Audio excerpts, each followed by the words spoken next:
vous parler de comment assurer un minimum de présence, de collaboration et de résonance en ligne dans les réseaux sociaux. En 40 minutes flat. Fait que c'est l'objectif.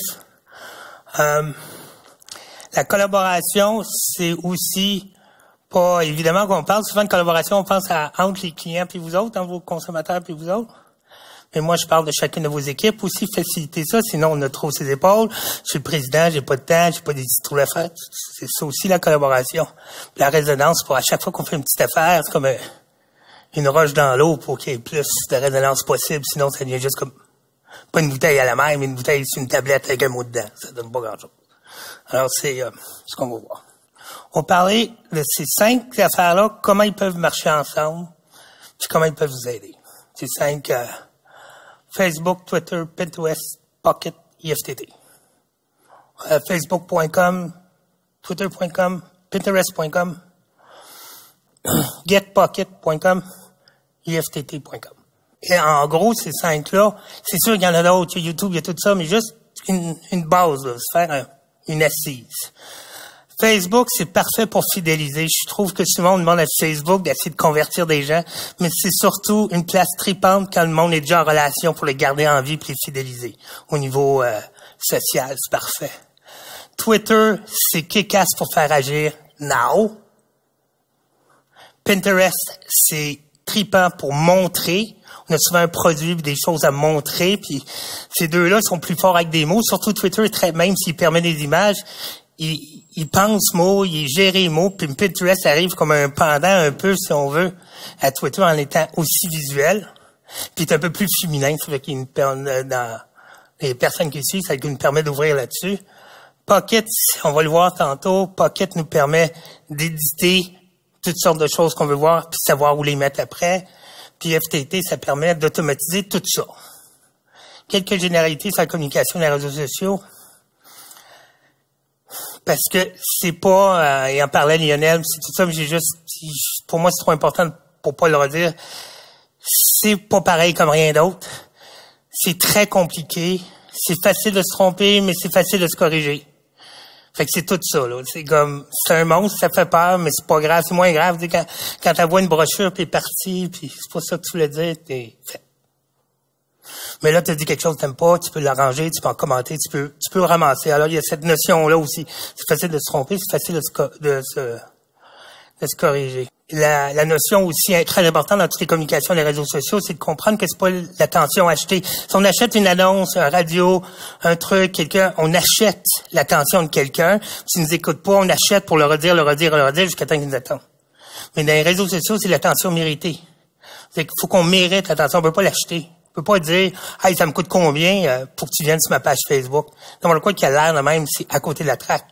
Faut que quand ils viennent sur la page Facebook, parce qu'ils veulent, parce qu'ils aiment le contenu, puis ils apprennent quelque chose. Donc, c'est vraiment cette notion-là, parce qu'on est souvent en tant qu'entrepreneur ou entreprise, on est habitué, si je paye mon annonce, si je paye l'affaire, si je paye le billboard, la job est faite. Mais là, ça n'a plus rien à voir. Si tu mérites qu'on t'écoute, on va t'écouter. Puis ça, c'est une donne qui devient super importante, évidemment. L'efficacité et la popularité dans tous les réseaux sociaux reposent sur quelques principes de base. J'ouvre une parenthèse, ce sera probablement pas la dernière. Ce que je propose là, il va y avoir des généralités. C'est juste parce que mes généralités sont plus proches de la vérité que de dire, tout change, il y a des cas d'exception. Oui, il y a un paquet de cas d'exception. Quand on l'accepte, ça, mais 90% ou 80% de ce que je vous dis, c'est vrai. Puis, je peux moi-même partager des contre-exemples, autant que vous en voulez. Donc, les principes de base, le premier, c'est de partager du contenu unique, exclusif, pertinent, proche du produit. Ça a l'air facile, mais s'il est dans une annonce ailleurs, il est pas unique. Si quelqu'un d'autre le dit, il est pas unique. C'est pas loin du produit parce que, je veux dire, vous êtes une entreprise de portes et fenêtres, vous me parlez d'une météo borderline plus ou moins proche, vous me parlez d'une affaire que vous aimez beaucoup, puis que vous travaillez là, c'est pas proche du produit pantoute, puis c'est pas pertinent. Alors, ça veut dire que la notion d'être proche du produit, devient super importante, puisque des fois, on dit, il m'aime, il me suit, je fais parler n'importe quoi que j'aime, ça va marcher. C'est pas ça, à moins que ce soit ça, spécifiquement votre produit, votre qualité de curateur des choses du monde. Si c'est pas le cas, c'est vraiment être proche de ça. L'exclusivité aussi, ça veut dire que pas parce que c'est pas juste une autre place où on donne le même contenu qu'on avait avant. Ça marche pas. Quand on dit exclusif, des fois c'est un nouveau produit, mais on l'annonce, par exemple, sur Facebook, sur Twitter, avant d'annoncer dans les journaux ou ailleurs, parce que c'est une relation privilégiée. Là, ça devient une notion d'exclusivité. La pertinence, j'aime beaucoup la notion de pertinence par rapport à la notion de personnalisation, là. Lionel, je te veux rentrer? Oui. Moi, j'appelle ça la nouvelle personnalisation. Je peux pas dire salut Roger, mais je sais que Roger, c'est ça qu'il aime. Fait que c'est ça que j'y montre. Il est pas obligé de savoir que je le connais pour être pertinent, mais si c'est pertinent, c'est là qu'on est efficace. Écoutez, ça fait partie de la donne. Puis on est trop sûr de tout ce qu'on sait, là. La dimension d'écouter les réseaux sociaux est fondamentale. Ce qui se dit sur votre marque, ce qui se dit sur votre catégorie, évidemment. Poser des vraies questions, demander de vraies aides. J'hésite entre ces deux packaging-là, ou donc, qu'est-ce qu'on fait de mal? Qu'est-ce qu'on pourrait faire dans Facebook?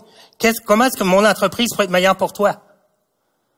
Puis, poser pour vrai, ça veut dire que c'est pas jouer à bonjour, Roger, je suis content de te rencontrer. Ah, salut, Ginette, je suis content de te rencontrer. C'est pas ça. C'est de poser la question vraie, sincère, puis s'il y a du monde qui est en relation gratis, sincèrement avec vous autres, puis on s'en sert pas de leur input, leur intelligence, leur sensibilité, c'est un peu absurde.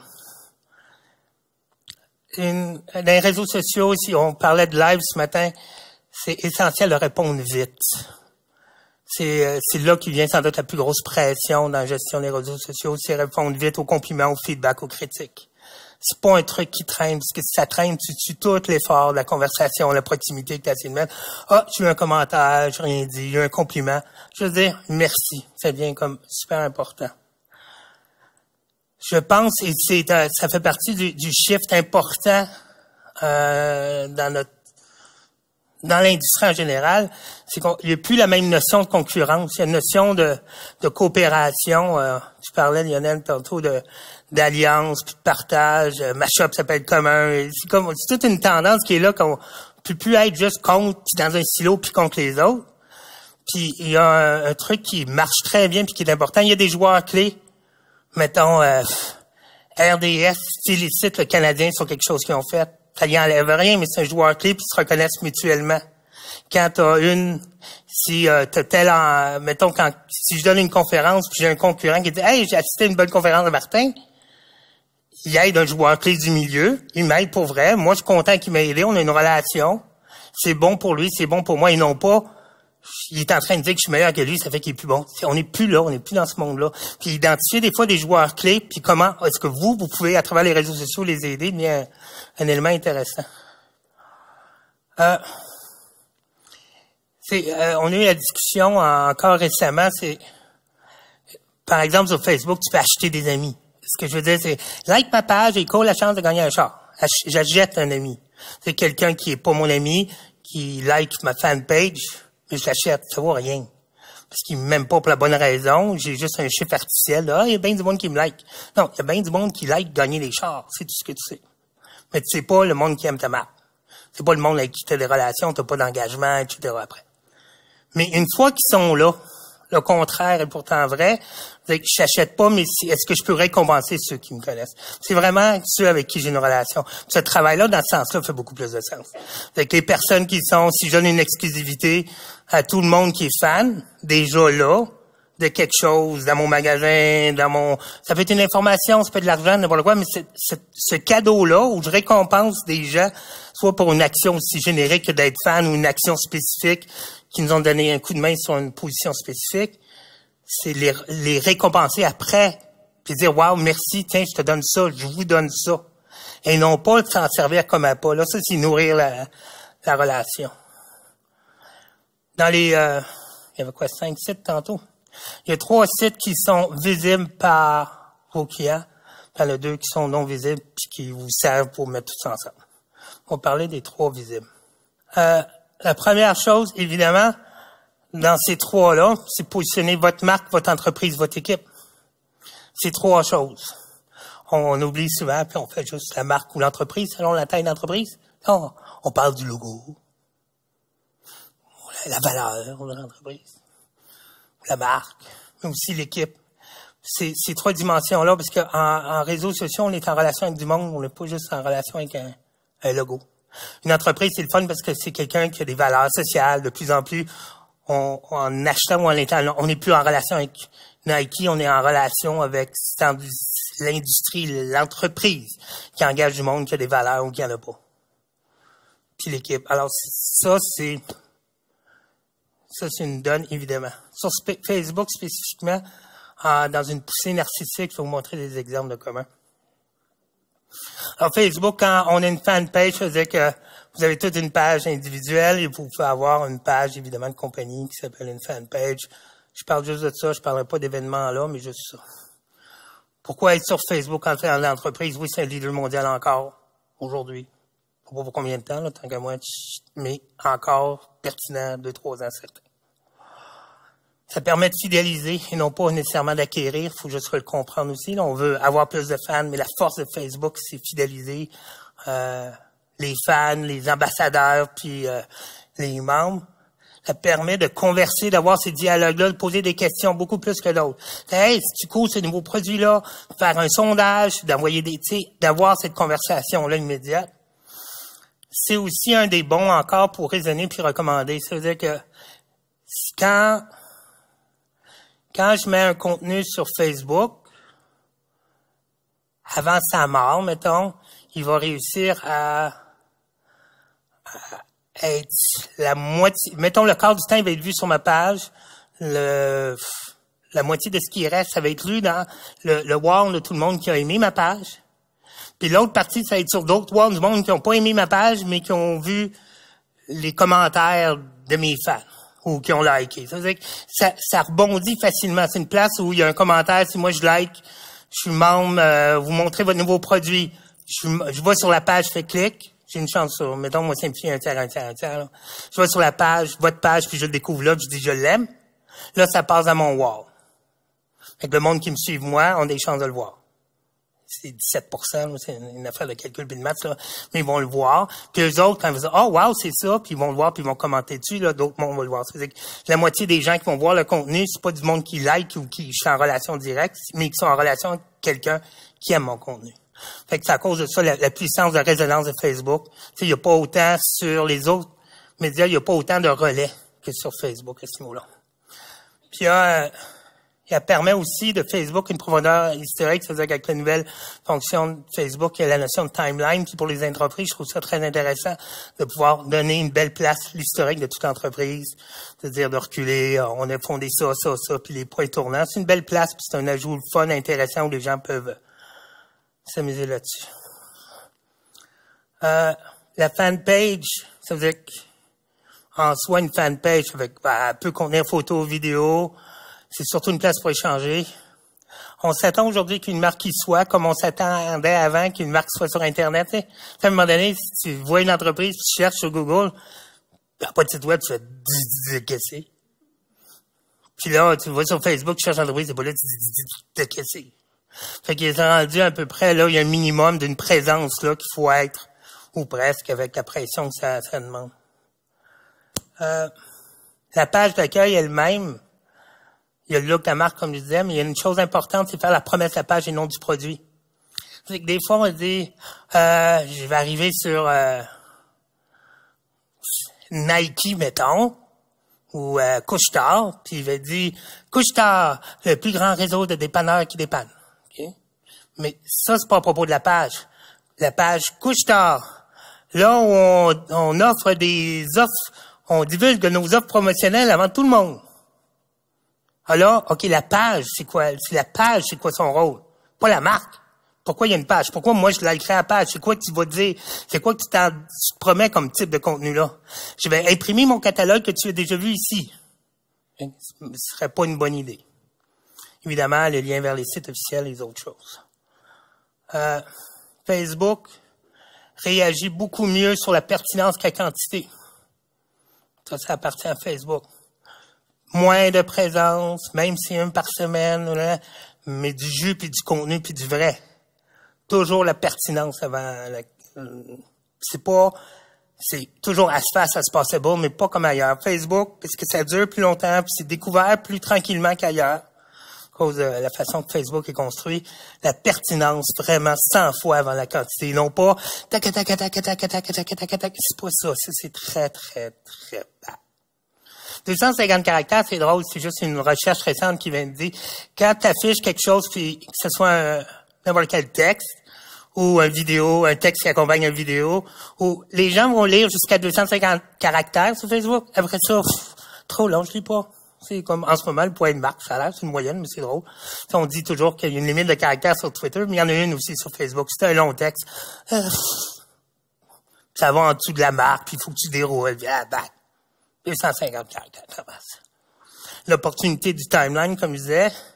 Il y a une très grande efficacité des sondages. Je sais pas combien de temps que ça va durer, mais les sondages, même Facebook, quand on met un petit sondage, puis on donne le choix, puis ça part, c'est que tout le monde qui répond, ça se propage super vite. Je sais pas qu'est-ce qu'ils ont pas mis comme frein, là.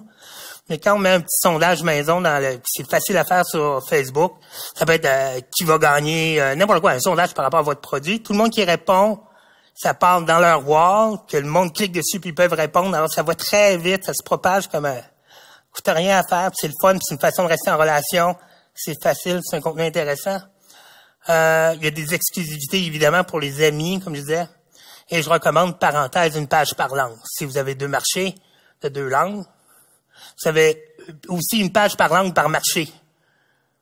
Parce que c'est des relations différentes. Mettons B2C, B2B. Si vous avez B2C, B2B, c'est pas la même page, pas la même relation. C'est pas le même dîner autour de la table. Voyez ça de même. C'est pareil pour les langues. Facebook a des prétentions de distinction des langues, puis tu dis, j'ai ma langue, puis selon le browser, c'est comme si mon furteur était en anglais, puis j'arrivais sur Radio-Canada, puis ils me mettaient tout par défaut en anglais. Il y a trop de monde qui ont un furteur d'une langue, leur Facebook d'une autre, etc., pour se fier sur ce paramètre-là pour faire le tri. Alors, de loin, puis en plus, quand tu es sur la même langue, le français, l'anglais, B2B, B2C, quand tu regardes tes résultats de recherche, quand tu regardes le taux de participation, tu sais rien, parce que tout est tellement mêlé. Tandis que quand tu divises, parce que c'est pas une fin en soi avoir des likes, parce que c'est pas un concours de popularité, c'est une conversation, c'est un programme pour vrai de fidélisation. Dans ce contexte-là, de séparer les pages, de dire, puis sur une page, tu renvoies aux autres. Si tu veux voir ça, tu peux l'envoyer. Mais B2C, B2B, français, anglais, ou n'importe quelle division qui sont nécessaires pour votre réalité. Et non pas assez de... Parce que c'est pas le même dîner. Tu veux pas avoir ton avocat puis ta cliente anglophone choquée ou même lunch. C'est juste ça. Twitter. Ça, c'est notre Twitter. Il faut juste comprendre Twitter pour ceux qui s'y connaissent un peu moins. OK, ça, c'est une page. Ça, c'est commun, Pub Actuel, qui est notre adresse de commun. Fait que là, ça, c'est une page typique. Quand tu découvres quelqu'un sur Twitter, c'est sa page. Mais personne ne fait ça. Ça veut dire que tu le fais une fois, découvrir la page de quelqu'un, tu dis « je suis », mais tu retournes jamais sur cette page-là. C'est important qu'elle soit là, puis on va voir le rôle qu'elle a. Mais c'est pas là que tu es en relation. Sur Facebook, tu vas sur la page. Mais sur la page de quelqu'un, il ne retourne pas. Fait qu'il faut vraiment... Parce que le gros des conversations, comme ça, c'est quand commun est logué sur Twitter, il voit tout le monde qui parle. Fait que ça peut être commun qui parle comme votre entreprise là-dedans. Alors, votre rôle, c'est être un de ceux-là pour les personnes qui suivent. Juste comprendre, c'est une dynamique puis une différence qui a beaucoup d'incidence. Pourquoi aller sur Twitter? La force de Twitter, c'est que ça agit vite. C'est live. Si tu voulais, c'est les élections, manif en cours, c'est la place où tu peux l'avoir plus vite. Ça arrive là. Il n'y a rien d'autre qui a ce niveau-là en ce moment d'immédiateté. If you want to know something's happening fucking now, il n'y a rien comme Twitter. C'est plus vite que Google est capable d'indexer ses propres nouvelles. C'est plus vite, c'est là. Et cette force-là permet, d'un point de vue marketing, d'être en relation directe en temps réel. Mais vraiment à la seconde près, et d'être hyper réactif. Mais ça peut faire, mettons, faire agir vite, affirmer sa présence au quotidien, parce que ça, une entreprise, qu'on a besoin qu'elle soit plus vraie qu'avant. Ça peut pas juste être un logo sur une porte, un concept, là. une notion de proximité maintenant. Puis le fait qu'on sent qu'elle respire puis qu'elle vive au quotidien a l'air plus vrai. Fait que cette dimension-là de Twitter me permet aussi de donner le pouls, la résonance en temps réel, puis en l'incarner. Permet de tisser des alliances parce que c'est facile de retweeter, détweeter, échanger, lister, délister, avoir des relations puis des alliances puis s'aider mutuellement sur Twitter bien plus qu'ailleurs, bien plus entre autres que Facebook. C'est beaucoup plus mobile aussi que Facebook dans le sens que l'utilisation de Facebook essaye de tomber dans le mobile. Ils ont acheté Instagram pour aller dans le mobile. Ils font toutes sortes d'affaires dans l'espoir de percer le mobile. Mais ils se collent, ils freinent. Twitter a maintenant, je pense, aux États-Unis, trafic équivalent que Facebook, mais plus de trafic que Facebook en mobile. Ça veut dire que Twitter est fait pour le mobile. Il y a comme le live, là, ici, maintenant, que le Facebook est plus lent, un peu plus... J'étais là, je serai là demain pour toi, tu sais. Mais lui, c'est... Aussi, ce que j'aime avec Twitter, c'est que c'est pas Facebook. Ce que je veux dire par là, c'est que si on dépend 100% de Facebook, puis à un moment donné, il y a un règlement de Facebook qui nous empêche de faire une petite affaire, puis on a toutes nos relations numériques sont juste Facebook, et on a tout perdu, là. Puis Facebook, des fois, décide de changer des paramètres sous des coups de tête. La brand page, la page Twitter, son rôle, c'est convertir à l'abonnement, parce que les mondes y reviendront pas. Comme on faisait sur Facebook, « Why should I follow you? » Et non pas, « Je suis la marque qui t'offre le yogourt du bonheur. » Mais c'est ici que je vais te tenir au courant de tout ce qui se passe avec les bébés de nos employés. Ce que je veux juste dire, c'est quoi que les gens, pourquoi les gens te suivraient? Ils vont te suivre sur ce que tu dis, puis l'image, puis les exemples de tes derniers tweets, ils vont dire « Follow, one follow ». Ils vont décider là-dessus. Alors, ça devient super important, non pas positionner l'entreprise, mais positionner le flux. Ta promesse de... Qu'est-ce que tu vas faire? Par exemple, moi, je suis abonné au Big Ben de Londres. Puis tout ce que ça me dit, c'est que ça va sonner à toutes les heures. L'heure qui fait, l'heure de Londres. Alors, une fois barrage, et dong, ou dong, dong, dong, dong, dong, dong, dong, dong, dong, qui passe à mon flux. Un petit clin d'œil de Londres, c'est le Big Ben. J'aime bien ça. C'est cool. J'ai reçu ce que j'ai payé pour. C'est chill. Évidemment, il faut respecter la marque, etc. Le contenu sur Twitter, ça vient juste d'arriver. Ça vient juste d'arriver et quelque chose d'important. Ça vient juste d'arriver. Quelqu'un vient de dire ça dans une conférence claque. Ça vient juste d'arriver. Je viens de découvrir ça. Nos portes viennent d'ouvrir. On vient de faire ça. Il y a un truc. Ça vient juste d'arriver. Le live, plus le contenu est réellement live, plus qu'il est pertinent sur Twitter. Plus qu'il y a de la résonance. Plus que les gens en mangent, plus ils vont continuer à le voir.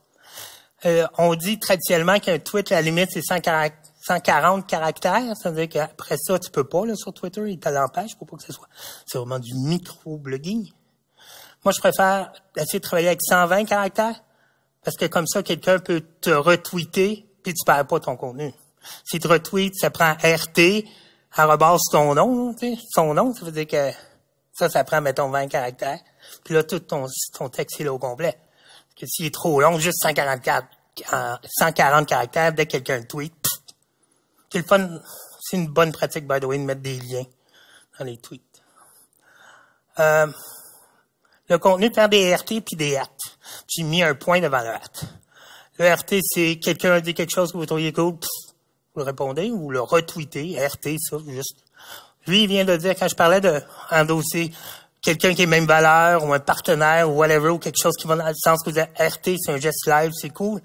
Le @ juste comment ça marche, c'est-à-dire que si on est des amis, si j'envoie quelque chose avec @ Pierre Delagrave, mettons, sur Twitter, je l'envoie, lui, il va le voir, et tous ses amis vont le voir, mais pas le monde qui sont pas ses amis.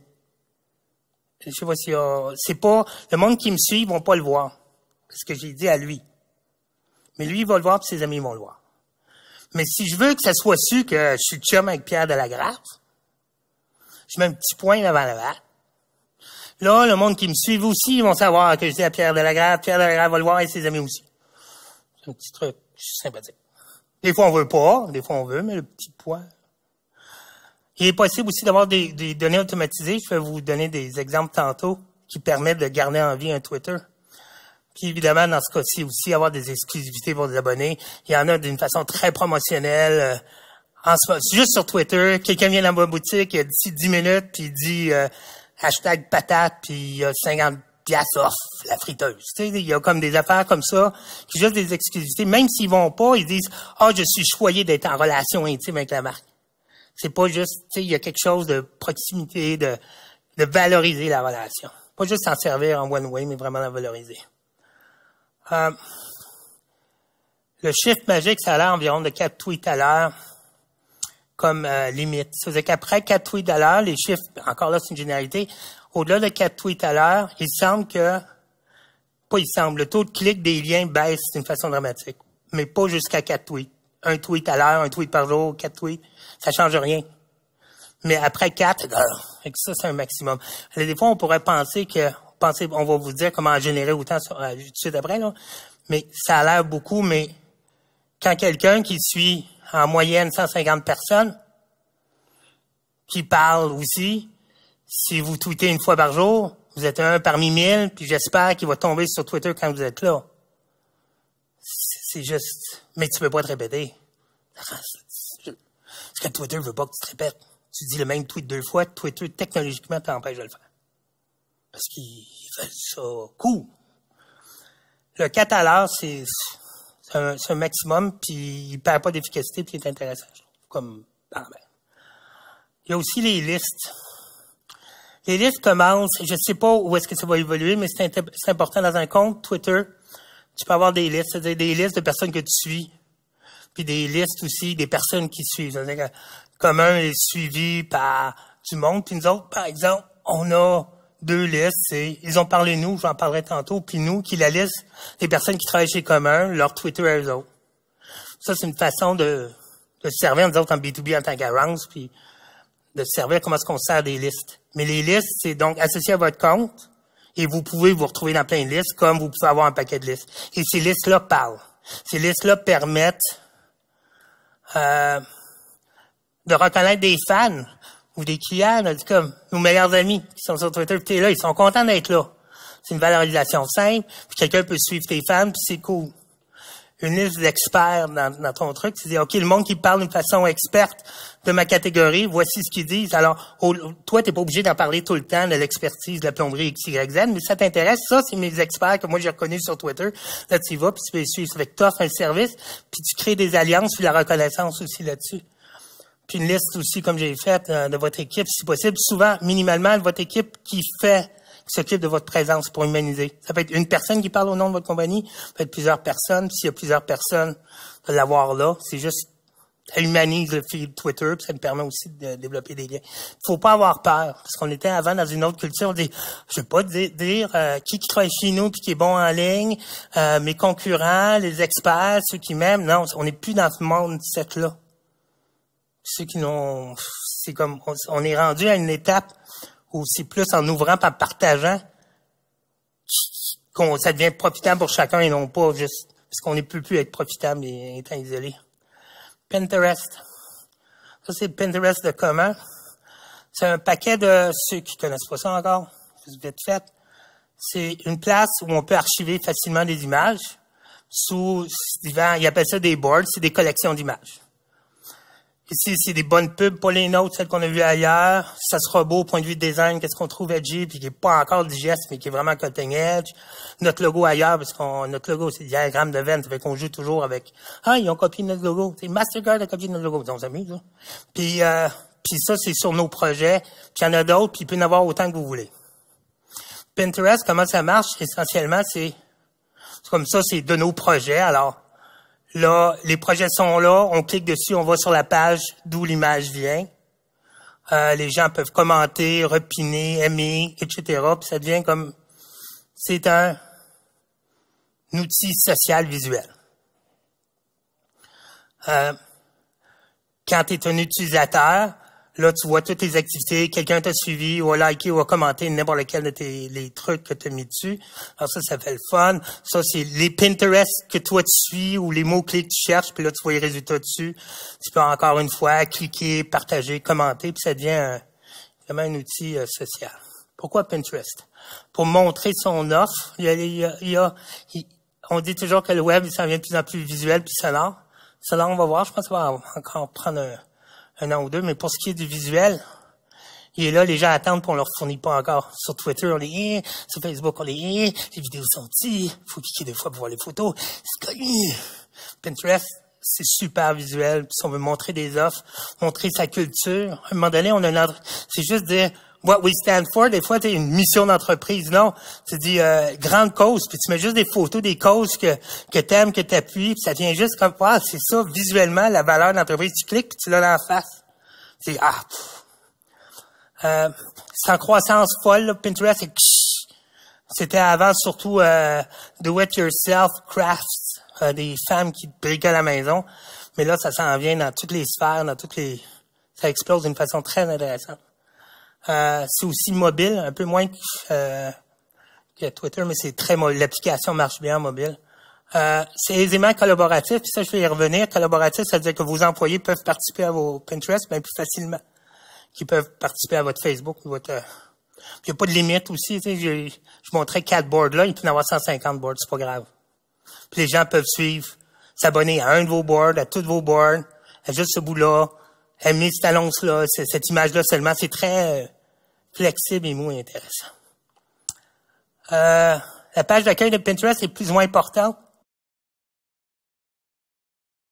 Le contenu, vos produits, votre monde, vos inspirations, vos connaissances, vos obsessions. C'est correct, je veux dire, des obsessions. C'est si vous avez un souci du détail, puis tu fais un truc sur maniaque du détail comme board, puis du monde c'est juste le fun. Ça te dit quelque chose sur l'entreprise, c'est le fun à suivre. Tu sais, c'est juste, si c'est ce que t'es, ça permet de te défendre bien. Ça fait beaucoup à nourrir, tout ça, n'est-ce pas? Heureusement, il y a Pinterest, il y a Pocket, puis il y a FTT. Pinterest, ça veut dire que quand quelqu'un vient, il y a cette petite affaire-là, c'est super le fun, quelqu'un peut repiner. Okay? Ça veut dire que ça a été piné et je clique pour repiner. Ça, c'est dans le thinking de Pinterest.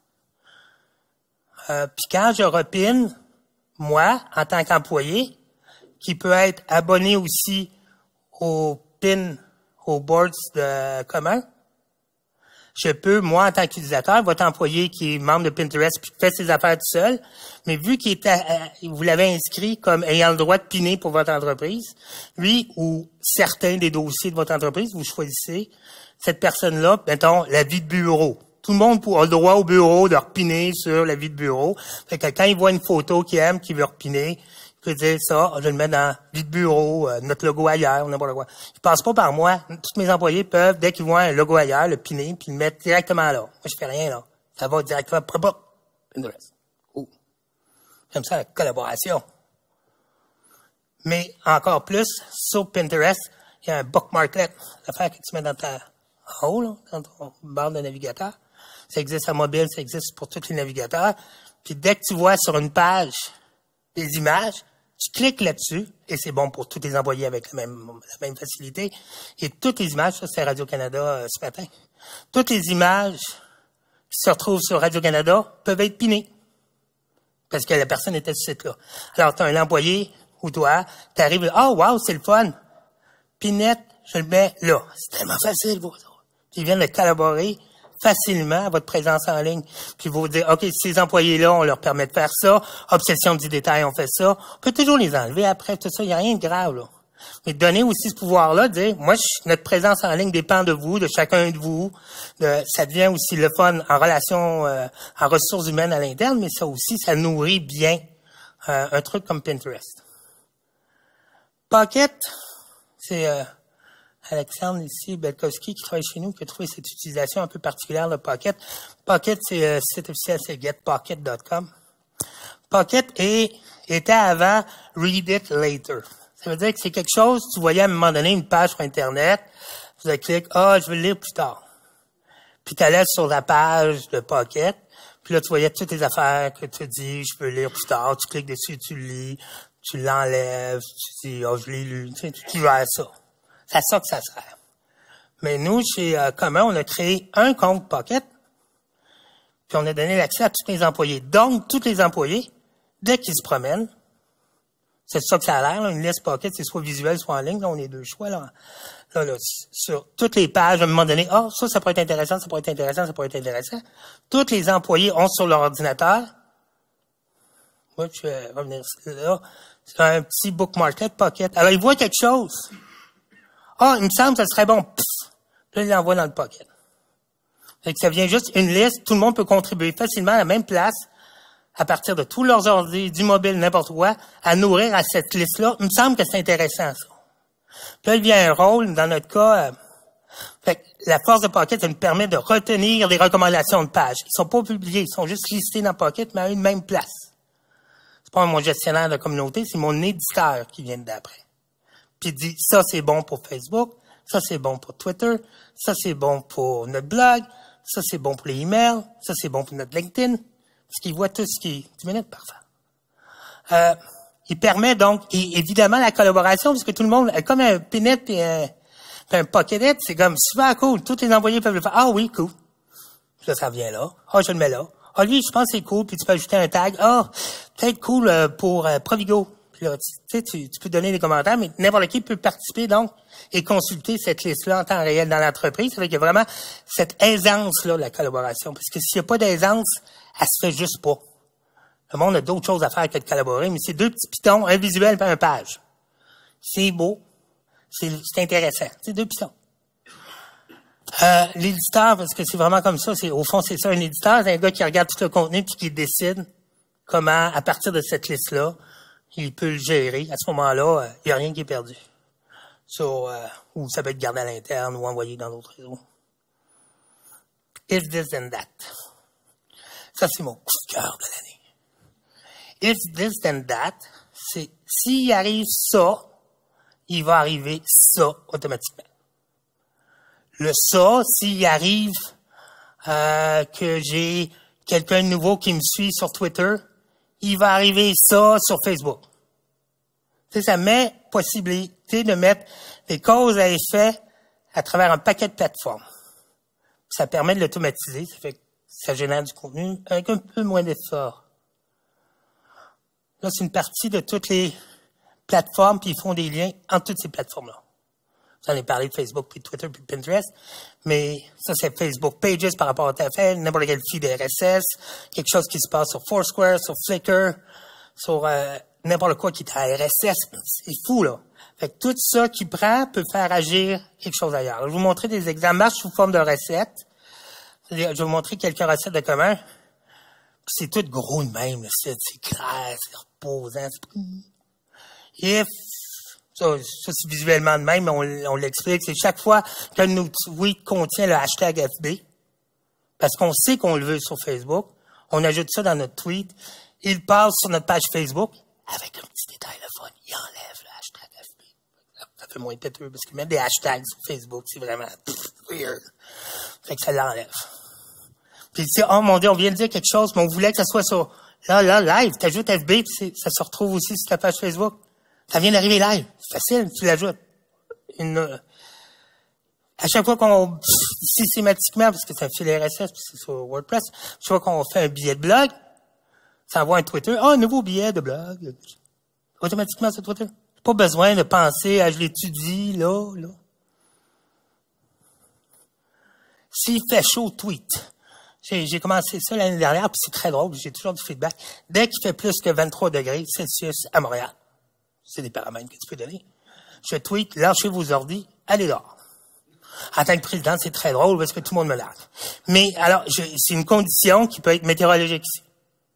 La condition peut être la valeur à la bourse d'une action. Ça peut être n'importe quoi et il se passe quelque chose d'autre. Alors, ces recettes-là de If This Then That qui sont... là, c'est cool.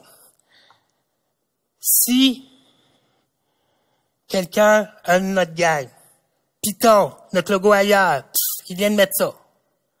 Ça arrive chez Pinterest. Quand ça arrive sur Pinterest, ça fait un tweet. Un membre de l'équipe vient de trouver notre logo ailleurs, 2 points, lien vers.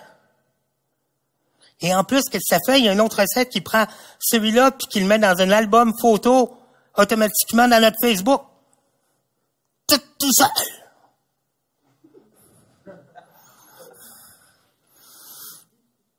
Le slide share à Pocket. C'est que je peux pas sûr. Avec ça, je peux l'envoyer à Pocket parce que je suis pas sûr, mettons, que toutes mes slide share, je vais les rendre publics. Mais je l'envoie à l'éditeur, je dis, occupe-toi-en, toi, après. Tu vois, si tu veux mettre ça sur mon LinkedIn, sur mon blog, si tu veux tweeter dessus. Mais automatiquement, le compte est seté. Dès que je Je fais un slide share, je publie un slide share, c'est ajouté au Pocket. Alors, ça, c'est une belle famille. C'est une petite famille minimale. On peut évidemment ajouter YouTube, Vimeo, selon les catégories. Ces trois-là, ils permettent de la résonance pour la conversation, on se souvient bien. Ceux-là, ils permettent, ces bookmarklets, de permettre la collaboration facile de tous vos partenaires, vos employés. Ça peut être même des fois donner un bookmarklet à des clients, des partenaires, d'autres mondes. Quand vous étiez des liens, là, vous avez une gang qui travaille avec vous. Vous dites, OK, on va se faire un Pinterest ensemble, puis ça, on va permettre cette collaboration-là. C'est super la fun. Il y a plein d'affaires pour faire des types de...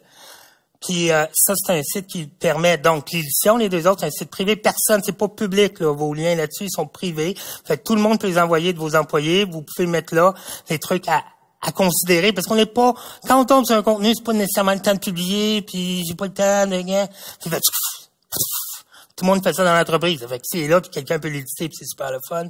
Puis évidemment, IFTT qui permet d'automatiser et c'est merveilleux, puis c'est à ses débuts. Il vient de recevoir 2 millions de funding. Je prévois que FTT va faire des malheurs. L'essai et l'erreur font du sens seulement si un suivi puis une analyse.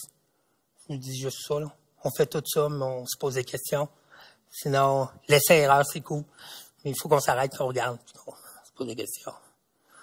Ça, c'est Martin Ouellet, c'est mon email, c'est mon site. Notre Twitter, notre Pinterest, notre Facebook. Merci.